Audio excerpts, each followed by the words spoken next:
इसलिए मैं कह रहा हूँ क्योंकि कभी कभी लेक्चर बड़े हो जाते हैं और जितना बड़ा होता जाता है it becomes very boring, right. तो आज का जो मैं टॉपिक शुरू कर रहा हूँ, वैसे तो प्रेजेंटेशन भी है, अन्नपूर्णा जी उसे शो भी कर सकती हैं शायद इसके साथ, या कहिए तो मैं शो करूँ, व्हाटएवर इट इज। उस टॉपिक का नाम मैंने क्या रखा, आप चाहें तो प्रेजेंट करना शुरू कर दीजिए। मैं आप चाहेंगे तो आपकी स्क्रीन में भी हो जाएगा, यू आर अलाउड सर, कर सकते हैं। आई एम अलाउड, लेकिन आप करते कोई दिक्कत नहीं है, आई डोंट हैव, शेयर कर देंगे, कोई इशू आप, हाँ आप कर दीजिएगा, क्योंकि मैं जब तक टॉपिक के बारे में बात करता हूँ तब तक आप इसको नोट कर लीजिए। जी। तो दीक्षित जी, मैंने आज का जो टॉपिक रखा है, मैं आपको इसलिए खास तौर पर संबोधित कर रहा हूँ because so such persons must try to understand. मैंने टॉपिक रखा है budget without romance. Thank you जी जी जी, मैंने टॉपिक ही ऐसा रखा है। अट्रैक्टिव टॉपिक रखने से लोग थोड़ा आकर्षित भी होते हैं, ये दूसरा कारण है, लेकिन मैंने इसको किसी दूसरी वजह से रखा। जो रोमांस शब्द है इसका मतलब कुछ और भी होता है, एक केवल वैसा रोमांस नहीं होता। एक शब्द है अंग्रेजी में रोमांटिसिज्म, एक पूरा बड़ा विशेष अंग्रेजी शब्द है। मैं इसको क्यों बताने की कोशिश कर रहा हूँ। भारत नहीं, पूरी दुनिया में अब हम लोग एक नई प्रकार की इकोनॉमिक्स पढ़ रहे हैं, इकोनॉमिक्स ऑफ पब्लिक चॉइस। ये जो इकोनॉमिक्स ऑफ पब्लिक चॉइस, इसमें बहुत बड़े बड़े लेखक हैं और ये लोग एक नई चीज कहने लगे हैं। और वो क्या कहते हैं उसको मैं समझाना चाहता हूं, वहीं से बजट जाऊंगा। वो कहते हैं पॉलिटिक्स विदाउट रोमांस। असल में हम लोगों ने सरकार को एक तंत्र मान लिया है, एब्स्ट्रैक्ट चीज है। सरकार ने ये किया, सरकार ने वो किया, सरकार हमारे फायदे का काम करती है। ये हम इसके बारे में कुछ बात नहीं कहना चाहते, लेकिन हम ये कहना चाहते हैं कि सरकार के जो 3 भाग होते हैं, देयर आर 3 पार्ट्स। एक भाग आप जानते हैं पार्लियामेंट होता है, जहां पर सारे नियम कानून बनाए जाते हैं, पार्लियामेंटेरियंस या एमएलए एमएलसी जो विधानसभा में होते हैं। दूसरा पार्ट होते हैं ब्यूरोक्रेट्स, जो इन नियमों को नीतियों को लागू करते हैं, और फिर इनकी गलतियों को पकड़ने के लिए जुडिशरी। इन तीनों को मिलाकर हम सरकार कहते हैं। सबसे पहले हम अगर पहले पार्ट से ही शुरू कर दें, यानी पॉलिटिशियन से ही शुरू कर दें, तो एक बड़ी मजेदार चीज है। भारत नहीं, भारत में तो खैर आप अभी समझ ही जाएंगे। जो आदमी आता है राजनीति में, इतनी अच्छी और शानदार बातें करता है कि मैं तो देश सेवा के लिए आया हूं, मेरा तो एक ही उद्देश्य है, इस देश का कल्याण हो जाए, गरीबों का कल्याण हो जाए, पिछड़ों का कल्याण हो जाए, मैं ये कर दूंगा, ये कर दूंगा, मुझे कुछ चाहिए भी नहीं। मैं तो देश की सेवा करने के लिए आया हूं, तो भाई मुझे क्या चाहिए, मैं तो सिर्फ आपकी मदद करने के लिए आया हूं। अर्थशास्त्री मानते हैं कि ये एक रोमांस है, ये एक प्रकार से वो आपको बतलाते हैं, लेकिन ऐसा होता नहीं है। एक इलेक्शन के बाद एक पॉलिटिशियन अपने परिवार के लिए 7-8 पीढ़ियों के लिए अच्छा खासा धन जमा कर लेता है। आया भले किसी काम के लिए हो, 18 घंटे काम करता हो, 16 घंटे काम करता हो, मैं नहीं जानता, लेकिन 5 साल के बाद या 10 साल के बाद उसके पास जो पैसा हो जाता है, अगर आप पिछले दिनों में देख रहे होंगे तो पॉलिटिशियंस के पास कितना कितना पैसा है, या ब्यूरोक्रेट्स के पास कितना कितना पैसा है। एक बात सिद्ध होती है, पॉलिटिक्स जो है, कोई आदमी केवल दूसरों की भलाई के लिए नहीं आता। शायद इक्का दुक्का ऐसे लोग हों तो मैं उनके बारे में कुछ कहना नहीं चाहूंगा। 98% of the politicians and bureaucrats अपने हित के लिए आते हैं। और इकोनॉमिक्स में हम इसे कहते हैं रैशनल चॉइस। सबसे पहले मैं, फिर मेरा परिवार, फिर मेरे रिश्तेदार, फिर मेरे दोस्त, फिर मेरा समाज, और अंत में तो देश है ही। तो जो पहले मेरा देश कहते हैं, वो एक रोमांटिक कंसेप्ट है कि मैं पूरी बस केवल आपकी सेवा करूंगा और देखिए जान लगा दूंगा, पता नहीं कितनी कितनी जान लगा देंगे, वो हमको विश्वास नहीं होता। हम इसलिए कहना चाहते हैं कि पूरे हिंदुस्तान में नहीं, पूरे विश्व में अधिकांश देशों में ऐसा ही पाया गया है कि पॉलिटिशियंस क्या क्या करते हैं, वो चाहे चीन हो, चाहे जापान हो। हर जगह के प्रधानमंत्री जापान के जो थे वो जेल में हैं, क्योंकि उन्होंने छोटी मोटी पैसा कमा लिया था। छोटा मोटा का मतलब है लगभग $3000 मिलियन कमा लिया था। तो ऐसे तो कमाने वालों की संख्या बहुत है। फिर बहुत सारे पॉलिटिशियंस जब जाते हैं तो इलेक्ट होते हैं, तो उनके ऊपर 40-50 मुकदमे होते हैं, धीरे धीरे वो मुकदमे भी कम हो जाते हैं, उसका भी लाभ उनको मिलता है। तो जैसे पॉलिटिक्स विदाउट रोमांस, माने हमको क्या करना चाहिए, मान लेना चाहिए कि भाई पॉलिटिशियन या ब्यूरोक्रेट अपने लिए आता है, समाज बाद में आता है। इसी तरह जो मैं बजट है, देखिए कि थोड़ा सा आलोचनात्मक भी होता हूँ, इसलिए कि क्या अच्छा है वो भी बात करेंगे, क्या खराब उसके बारे में भी बात करेंगे। विदाउट रोमांस पढ़ना चाहिए। ये इस बजट में सब अच्छी चीजें होंगी, सब खराब चीजें होंगी, हम लोग इसको स्वीकार करने को तैयार नहीं, क्योंकि बजट सत्तारूढ़ दल का दर्शन होता है। विपक्ष उसके खिलाफ ही बोलेगा। किसी से पूछ लीजिए, उसकी स्पीच पढ़ लीजिए तो पता चल जाएगा कि वो सत्तारूढ़ दल में है या विपक्ष में। विपक्ष को इसमें कुछ भी अच्छा नहीं दिखाई देगा, सत्तारूढ़ दल को इसमें सब कुछ अच्छा दिखाई देगा। हम लोग विदाउट रोमांस इस बजट को पढ़ना चाहेंगे, यानी सीधे सीधे आंकड़ों से आपके सामने रखना चाहेंगे कि बजट में क्या क्या है और क्या क्या नहीं। तो this is the topic that I am going to discuss. Budget पढ़ने के पहले मैं बता दूं कि इसका विश्लेषण करने के हमारे पास तीन बड़े उपाय होते हैं जिनसे हम बजट का समीक्षा करते हैं। मैं थोड़ी में उनको बताऊंगा और उसके बाद मैं बताऊंगा कि इस बजट में क्या खास है, और फिर अन्नपूर्णा जी ने जो बात कही उसके बारे में मैं शुरू कर देता हूं, क्योंकि शायद मैंने इसको सोचा नहीं था मैं बताऊंगा, लेकिन मैं शुरू कर देता हूं। अन्नपूर्णा जी, कोई भी बजट अगर बनाया जाएगा तो एक बात तो बिल्कुल सिंपल है, हमको देखना है कि हमारे पास कितने साधन हैं और उसी के हिसाब से हम अपना खर्च तय कर सकते हैं। थोड़ा बहुत ज्यादा कर सकते हैं, ऐसा तो नहीं कर सकते ना कि हम पे 22 लाख करोड़ के साधन हो और हम 220 लाख करोड़ खर्च कर दें, इसकी तो कोई संभावना ही नहीं है। तो बजट को परिस्थितियों के हिसाब से हमको समझना चाहिए, और पहले वर्तमान परिस्थितियां समझिए। Please try to understand present situation. आर्थिक सिचुएशन भी समझ लीजिए, सामाजिक सिचुएशन भी समझ लीजिए और राजनीतिक सिचुएशन भी समझिए, और फिर सोचिए कि बेचारी वित्त मंत्री जी का जो काम था कितना कठिन था। सबसे बड़ी समस्या कि 2019 में कोरोना आ गया। हमारे देश की जो अर्थव्यवस्था थी वो 298 ट्रिलियन डॉलर की थी, सॉरी बिलियन डॉलर की थी, 3 ट्रिलियन डॉलर से थोड़ा कम। 2 साल के बाद इस साल कितनी होने की उम्मीद है? 3.02 ट्रिलियन। यानी 2 साल में हमारे यहाँ एक साल 7-8% गिरे हैं, इस साल 7-8% बढ़े हैं, तो लगभग उसी स्थान पर खड़े हैं जहां 2019 में थे। तो हमारा 2019 की जो आमदनी और साधन थे वही हमारे साधन 2021 में भी हैं। 2 साल तो देश के चले गए, और ये भारत के नहीं गए, पूरी दुनिया के गए। हम तो इंडिया की बात नहीं कर रहे। हालांकि कोरोना का सबसे अधिक नुकसान भारत में हुआ, क्यों हुआ वो हम डिस्कस नहीं कर सकते, लेकिन हुआ। 7.1% हमारे देश का सकल घरेलू उत्पादन गिरा। सकल घरेलू उत्पादन उन बच्चों के लिए जो नहीं जानते, देश में उत्पादित वस्तुओं और सेवाओं की मात्रा एक 7.7 गिर गई, 7% गिर गई। 7% 300 का निकाल लीजिए तो कितना होता है? 20 बिलियन डॉलर। 20 बिलियन डॉलर से हमारी आमदनी घट गई थी। 20 बिलियन डॉलर को आप अगर समझने की कोशिश करिए तो बड़ा मुश्किल होगा, जीरो जीरो निकालने से कुछ नहीं बनता। इसको ऐसे समझिए कि 5 करोड़ लोग गरीबी की सीमा रेखा के नीचे चले गए। 5 करोड़। अब आप अंदाज लगा सकते हैं कि 5 करोड़ कितने देशों की राजधानी के बराबर है, या कितने देशों की जनसंख्या के बराबर है, आप अंदाज लगा सकते हैं। गरीबी की रेखा के नीचे चले गए। लगभग 1.3 करोड़ बेरोजगार बढ़ गए। तो बहुत सरल स्थितियां नहीं थी 2019 और 21 की, ये परिस्थितियां बहुत गंभीर हैं। गरीबी बढ़ी, बेरोजगारी बढ़ी, और जो रिकवरी हुई उसके बारे में मैं आपको एक डायग्राम से समझा दूंगा। 5वां डायग्राम खोलिएगा तो उसी से समझा दूंगा। अभी उसकी बात इसलिए कि मैंने आपकी बात पर पहले जिक्र करना शुरू किया। दूसरी बात आप सोचिए, जरा सामाजिक क्षेत्र में आइए। सारे स्कूल बंद थे, सारे कॉलेज बंद थे, सारे होटल बंद थे। अंदाज लगाइए ना, जिन बच्चों को जो क्लास 3 में जो पढ़ चुके थे, अगर 2 साल स्कूल नहीं गए तो उनकी क्या हालत हुई होगी। हमारी तरह सब लोग भाग्यशाली नहीं होते कि सबके पास लैपटॉप हो, मोबाइल हो, टीचर पढ़ा रहा है, इंटरनेट कितनी जगहों पर पहुंचता है। हमारे देश की परिस्थितियों के हिसाब से सोचिए। जितनी अजीम जी प्रेमजी फाउंडेशन ने एक रिसर्च की और ये बताया है कि 5वीं क्लास का जो बच्चा था आज उसको 3री क्लास में जाना चाहिए, क्योंकि वो बड़ा भाग तक भूल गया है, घर पे बैठे बैठे उसको सब कुछ भूल गया। सोचिए क्या हालत है। तो सोशल क्षेत्र की भी हालत कोई बहुत अच्छी नहीं थी कम से कम। और तीसरी और उससे भी गंभीर बात, राजनीति भी करनी है। मैंने अभी बताया सरकार का पहला काम क्या है? सरकार में बने रहना, सरकार में आना। दोबारा सरकार में नहीं आएंगे तो हम लोगों की मदद कैसे करेंगे? और विपक्ष का क्या काम है? सरकार को हटाना। ये दो तो उनके पहले काम है ना। तो उस पहले काम के लिए उन्हें क्या करना है? 5 प्रदेशों में इलेक्शन है और 5 में से 4 के लिए तो कोई भाजपा सरकार डरती नहीं, लेकिन उत्तर प्रदेश के लिए बहुत डरती है। मैं आपको साफ बता दूं, 81 सीट होती है यहाँ से, और जिस तरफ इस 81 में से मेजोरिटी चली गई, 2024 की सरकार मिल जाएगी। देखिए, राजनीतिक मजबूरियां हैं, आर्थिक मजबूरियां हैं, और साथ ही साथ और किस्म की मजबूरियां हैं। तो मैंने आपसे कहा था अगर आप चाहें तो कहीं से सीधे से नंबर 5 पेज निकाल लीजिए, तो उसमें एक चीज लिखी हुई है मैंने कि भारत में 2019 और 21 में क्या अंतर आया, अर्थशास्त्री इसे कैसे समझाते हैं वो मैं समझाऊंगा, तब फिर आगे चलूंगा। अगर लगा सकते हैं तो लगाइए, नहीं तो कोई बात नहीं है, ठीक है। पीपीटी स्टार्ट कर दे रही हूँ सर। हाँ, 5वीं पर चलिए आइए सीधे। मैं भी कर सकता था, लेकिन जब आप हैं तो फिर आई कुड डू इट। हाँ, जरा आराम से सुनिएगा तो अच्छा लगेगा सबको। बजट के बारे में जानना जरूरी है जी। आगे चलिए, 5वें पर और आगे बढ़िए। के पर आ जाइए। एक के अक्षर बना होगा, बस ये वाला। देखिए, हमारे अर्थशास्त्र में ये एक शब्द है के अक्षर दिख रहा है आपको। कैसे दिख रहा है उसको समझिए।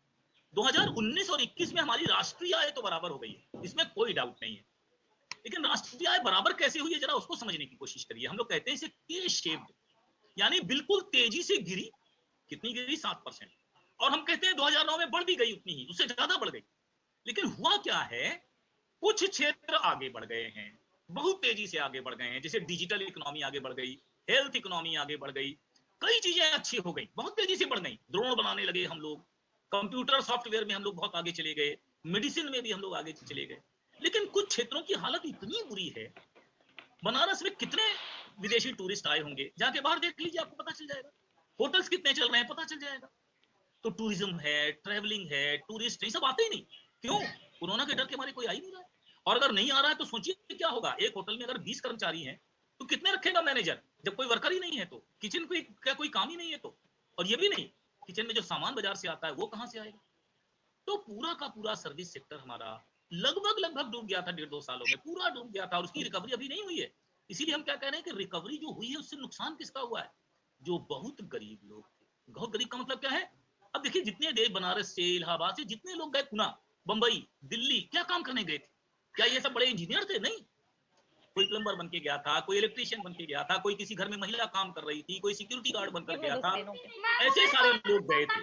नहीं करेंगे। Working with worksheet. म्यूट करिए अपने को, स्पीच पीजिए, म्यूट करिए। कोई बात नहीं, बच्चे हैं, कहीं ना कहीं होता रहता है। नाउ तो what we are seeing is कि उन क्षेत्रों में बिल्कुल रिकवरी नहीं हुई। तो जो लोग माइग्रेशन करके आए, अब जा रहे हैं, धीरे धीरे जा रहे हैं, उनमें रिकवरी होगी, लेकिन कितने दिनों में होगी, कितनी पक्की होगी, वी डू नॉट। तो जो हमारी रिकवरी है उससे कौन सा क्लास गया? Lower middle class. और मैंने कहा यही लोग गरीबी की रेखा के नीचे चले गए बेचारे, क्योंकि इनको मनरेगा से रोजगार तो मिला, लेकिन रोजगार मनरेगा का क्या होता है? 190 रुपए पर डे पर फैमिली। 190 रुपए प्रतिदिन 5 आदमियों की फैमिली का मतलब है 35-37 रुपए से भी कम। तो लगभग, और वो भी 100 दिन। तो जो गिरावट आई उसकी रिकवरी वैसी नहीं हुई है ना। तो हमारे अर्थव्यवस्था की स्थिति बड़ी खराब थी। पहले तो इसको मान लिया जाए, सामाजिक स्थितियां खराब थी, ये भी मान लिया जाए। और बहुत सिंपल सी बात है कि राजनीतिक परिस्थितियां भी बजट बनाती हैं। ये मैंने सिर्फ इसलिए आपको बताया क्योंकि अन्नपूर्णा जी ने ये कहा कि हमारे को क्या करना चाहिए था। अब जरा आइए अगले वाले उस पर टॉपिक पर आइए कि कैसे बजट को पढ़ें और समझें।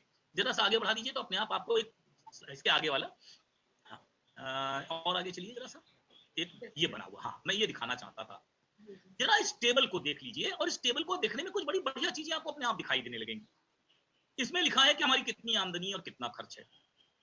देखने में क्या दिखाई दे रहा है? हर साल पहले 2 टॉपिक आप दिखाइए आमदनी और खर्चे का, तो जीरो का अंतर दिखाई दे रहा है। यानी हमने जितना कमाया उतना खर्च किया। इससे अच्छी तो कोई चीज हो ही नहीं सकती। लेकिन असलियत ये नहीं है। बस इसी को बजट समझाने के लिए मैं आपको समझाना चाहता हूं, ये असलियत नहीं है। असलियत क्यों नहीं है? जरा तीनों कॉलम के नीचे वाले 3 हिस्से देखिए। हमने 3 आंकड़े क्यों दिखाए हैं? क्योंकि 2020-21 के वास्तविक आंकड़े हमारे पास हैं, 21-22 के वास्तविक आंकड़े नहीं हैं, और 22-23 तो अभी आए ही नहीं। 21-22 के क्यों नहीं है? क्योंकि अभी फरवरी का महीना चल रहा है और फाइनेंशियल ईयर, वित्त वर्ष खत्म होता है मार्च में। जरा ध्यान से देखिए और कम से कम नंबर 4 पर चले आइए। लिखा हुआ है कि हमारा जो घाटा है वो है 18,18,000 करोड़। घाटे का क्या मतलब है? सीधा है कि जितना हम व्यय कर रहे थे उससे हमारी आय कितनी कम थी? 18,18,000 करोड़। यानी अगर हम 35 लाख खर्च कर रहे थे, 35 लाख करोड़, तो हमारा जो है 35 लाख करोड़ आमदनी नहीं थी। हमारी आमदनी कितनी थी? 17 लाख करोड़। ये 18 लाख करोड़ कहां से लाए? कहीं से उधार मांगा है, रिजर्व बैंक से उधार लिया है, विदेशी पूंजी भारत में आई है, हमने अपने बहुत सारे उपक्रम बेच दिए हैं। क्यों? कोरोना से लड़ना था, लोगों को खाना देना था, मजबूरी थी उनकी। हम ये नहीं कह रहे कि उनको ऐसा नहीं करना चाहिए। एक्चुअल देखिए। फिर हमने सोचा कि 21-22 में थोड़ी हालत सुधरेगी क्योंकि कोरोना थोड़ा उतार में आएगा। लेकिन 21-22 में फिर जो अप्रैल मई वाला खतरनाक कोरोना आया, सेकंड विंड वाला जो कोरोना आया, आप देखिए हमने एस्टिमेट कितना किया था? 15 लाख करोड़ का। हुआ कितना? 15,91 करोड़ दिख रहा है। कब तक का है ये? जनवरी 31 तक का है। ये कितना जाएगा? फिर से 18 लाख करोड़। और अगले साल के लिए हमने सोचा क्या है? जरा ध्यान से देखिए, खुद लिखा है कि खर्च करेंगे 39,44 करोड़, 39,44,000 करोड़। और हमारा घाटा कितना होगा? लिखा है, खुद हमने माना है कि कम से कम 16,61,000 करोड़ का घाटा होगा। यानी हमारी आमदनी कितनी होगी? अगर आप बजट जाके घर देखिएगा तो दिखाई पड़ जाएगा साफ साफ। हमारे को टैक्स वगैरह से मिलने वाली आमदनी होने वाली है 22,44,000 करोड़। और हम कितना खर्च प्लान किए बैठे हैं? 39,44,000 करोड़। यानी लगभग 16 लाख 17 लाख करोड़ इस वर्ष भी घाटा। तो घाटे का मतलब आप समझ रहे हैं ना कि पैसा सरकार को कहीं से तो लाना पड़ेगा ना। अगर आपने किसी से तनख्वाह ली है, काम कराया, तो तनख्वाह देंगे ना। तो अगर आप 39,44,000 करोड़ खर्च करना चाहते हैं और आपकी आमदनी केवल 22 लाख करोड़ है या 22,50,000 करोड़ है, तो 17 लाख करोड़ रुपया लाएंगे कहां से? ये जो 16,61,000 दिख रहा है, इसको इसी को मान लीजिए। तो 16,61,000 करोड़ रुपया लाएंगे कहां से? सोचिए वित्त मंत्री की क्या स्थिति होती होगी। आमदनी 22 लाख करोड़, खर्चा 39,44,000 करोड़ करने की योजना। क्यों? क्योंकि देश के किसी भी क्षेत्र को छोड़ना भी नहीं है, सबको लेना भी है, सबके बारे में सोचना भी है। सोचिए जरा कि बेचारी वित्त मंत्री की क्या परिस्थितियां होती होंगी। हम लोग तो सोचते हैं कि बजट बड़ा आसान चीज है और हमको नहीं मिला, इनको नहीं मिला। अन्नपूर्णा दीक्षित जी ने पूछा या पहले कह दिया कि रोजगार के लिए इसमें क्या है, मध्य वर्ग के लिए इसमें क्या है, एमएसएमई के वर्ग के लिए क्या है। सबको चाहिए, पैसा कहां से आएगा, सोचना पड़ेगा। इसलिए मैंने कहा ना कि बजट को समझने के लिए पहले वित्त मंत्री की परिस्थितियों को समझा जाए। तो बजट जो है वो केवल वर्तमान के लिए नहीं होता। अभी अभी दीक्षित जी ने भी बड़ी बढ़िया बात बताई। 25, हालांकि मैं तो उसको नहीं मानता कि 25 साल आगे के बारे में सोचना चाहिए। हम केन्स के अर्थशास्त्री, केन्सियन अर्थशास्त्री कहता है in the long run we all are dead. साल 2 साल के बारे में सोचो। और मैं तो पक्का अपने बारे में श्योर हूं कि मैं तो इतने साल जिंदा रहने वाला नहीं। अगले साल पता नहीं बजट में आपको मिलूंगा कि नहीं मिलूंगा, आई डू नॉट। लेकिन इतना लंबा नहीं सोचते। अमृत काल आएगा, अमृत मिलेगा, तब पता नहीं क्या होगा। लेकिन अभी उसके बारे में नहीं सोचना चाहिए, अभी तो वर्तमान के बारे में सोचना चाहिए। अब जरा दूसरे ढंग से इस बजट को देखते हैं। इस हिसाब से तो एक चीज पक्का हो गई, राजकोषीय घाटा यानी आय और व्यय का अंतर बहुत बड़ा बना हुआ है। 18 से 19 लाख करोड़ के बीच में है। और 18 से 19 लाख करोड़ का मतलब है कि अगर हम भारत की टोटल आमदनी को, जो मैंने अभी बताया, 3 ट्रिलियन यानी 300 बिलियन का मान लें, तो 6% से ऊपर का तो घाटा है, जो कि ह्यूज है। और इतना घाटे के इतने नए नोट छाप दिए जाए बाजार में, तो जो महंगाई है उसको आप काबू नहीं कर पाएंगे। क्योंकि अगर लोगों के पास पैसा आ गया तो वो खर्च करना चाहेंगे, और महंगाई की वजह से फिर आपको दिक्कतें आने वाली हैं। मैं सोच रहा हूं कि एक आगे इसको अगर और बढ़ाएंगे आप तो शायद कुछ और अच्छा लगेगा। एक और बढ़ा दीजिए आगे। दूसरी, अब हम आय और व्यय के बारे में देख रहे हैं। रुपया आता कहां से? जरा देखिए इस पूरे डायग्राम को देखिए तो आपको दिखाई देगा पैसा कहां से आता है। समस्या यही है ना। हमने नया टैक्स लगाया जीएसटी, और कहते हैं कि इससे कितना आएगा। जो 22 लाख करोड़ है उसका हिसाब है ये, 39 लाख करोड़ का नहीं है, क्योंकि 22 लाख करोड़ टैक्स की इनकम आने वाली है भाई, या नॉन टैक्स दोनों मिलाकर। वो जो घाटा है वो कहां से पूरा करेंगे उसके बारे में बताऊंगा अभी। जीएसटी कितना देगी? 16%। इस साल तो 16 भी दे रही है। पिछली साल क्या हालत हुई होगी सोच लीजिए। लॉकडाउन लगे हुए थे, कोई कारखाना चल नहीं रहा था। जब ट्रेड ही नहीं होगा तो टैक्स कहां से आएगा? गुड्स एंड सर्विस का जब ट्रेड होगा तभी तो टैक्स आएगा ना भाई। तो जब गुड्स एंड सर्विस का टैक्स ही नहीं था तो आमदनी कहां से थी? और जब केंद्र सरकार की आमदनी तो राज्य सरकार को बेचारी कहां से देगी? कॉर्पोरेशन टैक्स, बड़ी बड़ी जो कॉर्पोरेशन हैं उन सब के बारे में टैक्स है, लगभग 15% यहाँ से आ रहा है। इनकम टैक्स 15% से आ रहा है। यूनियन एक्साइज ड्यूटी 7% से आ रही है। जरा देखिए सबसे ज्यादा आमदनी कहां से आ रही है? बोरोइंग्स, उधार ले रहे हैं 35%। जरा सोचिए, टोटल टैक्स इनकम जीएसटी और कॉर्पोरेशन से मिलाकर 31% और उधार 35%। जरा सोच लीजिए देश के बारे में कि हम उधारी से कितने दिन काम चला पाएंगे। इसलिए बेचारी वित्त मंत्री के बारे में बार बार सोचिए, और भारत सरकार के बारे में बार बार सोचिए कि किन परिस्थितियों में ऐसा बजट बनता है, उनके बारे में भी जरा सोचते रहिए। इनकम टैक्स से 15% आ रहा है। मध्य वर्ग कहता है कि भाई महंगाई बढ़ी है और आप हमारी कुछ बढ़ाना नहीं चाहते। अब मैं जरा सा टैक्स के बारे में 1-2 मिनट और ले लेता हूँ, टाइम वेस्ट हो रहा है लेकिन मैं ले लेता हूँ। देखिए सरकार इसमें बहुत ज्यादा फेरबदल नहीं कर सकती। जीएसटी में क्यों नहीं बदल सकती? क्योंकि जीएसटी पूरे देश का एक टैक्स है। वित्त मंत्री इसमें कोई चेंज नहीं कर सकती, कोई चेंज नहीं कर सकती। उसमें कौन चेंज कर सकता है? एक काउंसिल बना दी है भारत सरकार ने, जीएसटी काउंसिल, जिसमें केंद्र और राज्य मिलकर टैक्स तय करते हैं। उस टैक्स को वित्त मंत्री हमारी छू नहीं सकती, उससे कोई बहुत चेंज नहीं हो सकता। 16 की जगह हो सकता है अगले साल ज्यादा व्यापार हो तो 18% हो जाए, थोड़ी इनकम बढ़ जाए, बट इससे ज्यादा कुछ होने वाला नहीं। अब आ जाइए इनकम टैक्स पर। इनकम टैक्स तो जब लोगों की इनकम बढ़ेगी तो टैक्स तो बढ़ना ही चाहिए, और इनकम बढ़ी है, लेकिन समस्या दूसरी है। अब इसमें मैं वित्त मंत्री से हो सकता है शायद उतना ज्यादा वो ना करूं। इनकम किसकी बढ़ी है, ये बड़ा अनफॉर्चुनेट बात है। भारत का जो टॉप 5% है, जिसमें मैं आता हूं, मैं अपने आप को शामिल करता हूं, क्योंकि मेरी आमदनी जो है लगभग 25 लाख रुपए है सालाना। ये वर्ग है जिसकी आमदनी 35 से 40% बढ़ी है। टोटल देश के उत्पादन में, आमदनी में इसका हिस्सा कितना है? 55%, यानी 5% बनाम 55%। और बाकी 95% कितने पर है? 45% पर। इस पर बहुत इनकम बढ़ी। और मैं तो 20-25 लाख पर अपनी बात कर रहा हूं। भारत में ऐसे लोग हैं जिनकी एक साल में 1000 करोड़ से ज्यादा इनकम बढ़ती है। ऐसे लोग हैं जिनको 1 करोड़ प्रतिदिन से ज्यादा की आमदनी बढ़ती है। मध्यम वर्ग के बारे में रोना छोड़िए, लेकिन ऐसे लोगों पर कुछ टैक्स लगाया जा सकता था, ऐसा मेरा अपना विचार है। सुपर रिच के नाम से कुछ टैक्स लगा देते, हो सकता है कि ये 15 की जगह थोड़ा बढ़ जाता, थोड़ी आमदनी बढ़ जाती, लेकिन वो बहुत ज्यादा नहीं, क्योंकि ऐसे लोगों की संख्या बहुत कम है। अगर हम भारत में देखें तो 1 करोड़ प्रतिवर्ष से ज्यादा कमाने वालों की संख्या 28 लाख है। बाकी तो 137 करोड़ लोगों में 28 लाख की संख्या कितनी आप अंदाज लगा सकते हैं। तो बहुत तो ना बढ़ता, बढ़ भी सकता है। लेकिन मध्य वर्ग जो सोच रहा है कि उसको इनकम टैक्स में छूट मिलेगी, वो भी गलत है, क्योंकि मैडम उसको भी नहीं चेंज कर सकती। क्यों नहीं कर सकती? मैडम ने एक ऑल्टरनेटिव स्कीम चलाई हुई है, और उस ऑल्टरनेटिव स्कीम में 1.5 लाख रुपए छोड़ा हुआ है टैक्स का स्टैंडर्ड डिडक्शन। वो चाहती है सब लोग इस स्कीम में आ जाएं, और जब तक सब लोग उस स्कीम में नहीं चले जाएंगे तब तक मैडम इधर वाला कोई चीज छूने वाली नहीं।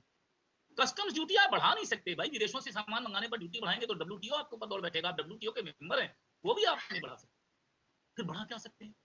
एक बताते हैं डिसइन्वेस्टमेंट इनकम। डिसइन्वेस्टमेंट का मतलब होता है कि जो हमने अपने पुराने सामान है उनको हम प्राइवेट सेक्टर में बेच दें, या एसेट मोनेटाइजेशन 6 साल के लिए उधार दें।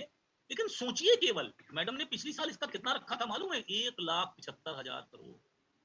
आज तक की तारीख में कितना मिला है मालूम है आपको? अगर आज बोलूंगा तो मिला है 27,000 करोड़। सोचा कितना था? 1,75,000 करोड़।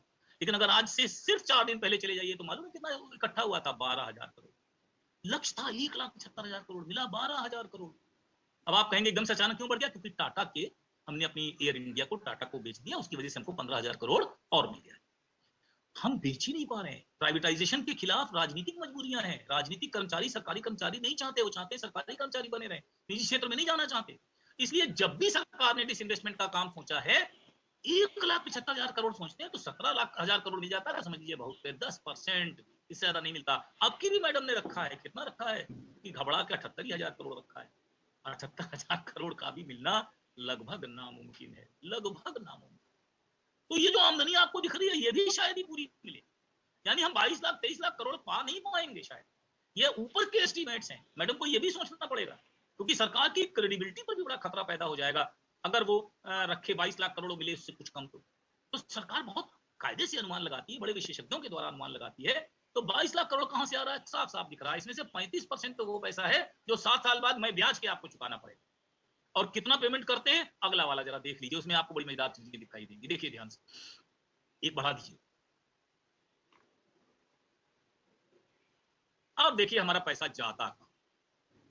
अभी इसमें भी देखिए तो सबसे बड़ा हिस्सा कौन सा है? 20% का कहां है? इंटरेस्ट पेमेंट, जो जरा सा ऑरेंज कलर में दिखाई दे रहा है, यानी जो पिछले उधार लिए हैं उनका ब्याज भुगतान 20% है। और ये 20 से बढ़कर धीरे धीरे कितने की तरफ चल रहा है? 35 की तरफ चल। ये असहनीय हो जाएगा, अनसस्टेनेबल हो जाएगा, क्योंकि ये 20% कितने का है? 40 लाख करोड़ का, क्योंकि एक्सपेंडिचर कितना है? 39 लाख करोड़। तो ये 20% किसका है? 40 लाख करोड़ का। तो 40 लाख करोड़ का मतलब है कि 15 लाख करोड़ तो ब्याज ही दे रहे। 15 लाख करोड़ ब्याज, आमदनी कितनी है? 22 लाख करोड़। बचा कितना आपके पास? सोचिए खुद, हमारी तरह के विद्यार्थी है तो आप हैं ना, 7 लाख करोड़ का तो कुछ पैसा ही बचा हमारे पास। अब हमें खर्च भी करना है, और इस खर्च में बहुत मजेदार चीज देखिएगा, बड़ी अब की बार कभी कभी बहुत मजेदार चीजें आती हैं, जरा पढ़ते चले जाइए। सब्सिडीज में 8%, सब्सिडी माने फूड सब्सिडी। 80 करोड़ लोगों को हम लोगों ने 12 महीने से भोजन बांटा है, 12 महीने से भोजन बांटा है ना? तो सब्सिडीज हम कितना खर्च कर रहे हैं? 8%। इसको अब की बार थोड़ा घटाया है ना, लगभग अब 7.5% आ जाएगा। इसका मतलब हमें लगता है कि अब शायद हम लोग बहुत दिनों तक ये खाना बांटने का कार्यक्रम नहीं चला पाएंगे, तो खैर छोड़ दीजिए। फिर आगे चलिए, स्टेट को देना ही पड़ेगा, क्योंकि केंद्र सरकार का हिस्सा जीएसटी का उसका है, तो 17% वहां जाएगा ही जाएगा। स्टेट को ग्रांट देनी पड़ेगी, 10% वहां जाएगा ही जाएगा। केंद्र सरकार बहुत सारी योजनाएं चलाता है, सेंट्रली स्पॉन्सर्ड स्कीम, उसमें 15% जाएगा ही जाएगा। डिफेंस 8% है, सब्सिडी मैंने अभी आपको बता भी दिया। अदर एक्सपेंडिचर 9% है, पेंशन 4% है। अब जरा अन्नपूर्णा जी आप इसको देखिए, और इसमें कहीं सैलरी नहीं लिखा है। अब की बार आपको तनख्वाह ना मिलेगी, किसी भी कर्मचारी को तनख्वाह नहीं मिलेगी, ऐसा नहीं है, घबराइए नहीं, आपको तनख्वाह मिलेगी। ये देखिए समस्या क्या है, अगर हम एकदम से किसी चीज की कटौती दिखा दें, जैसे डिफेंस 8% लिखा है, डिफेंस पर कितना खर्च होना है? 5,75,000 करोड़, लेकिन इसमें सैलरी शामिल है। समस्या क्या है कि अगर हम डिफेंस का खर्च कम दिखा देते तो चीन और पाकिस्तान तक हम पे चढ़ बैठता, इनके पास तो कोई खर्च ही नहीं कर रहा है। हमारी मजबूरी है, मजबूरी समझिए।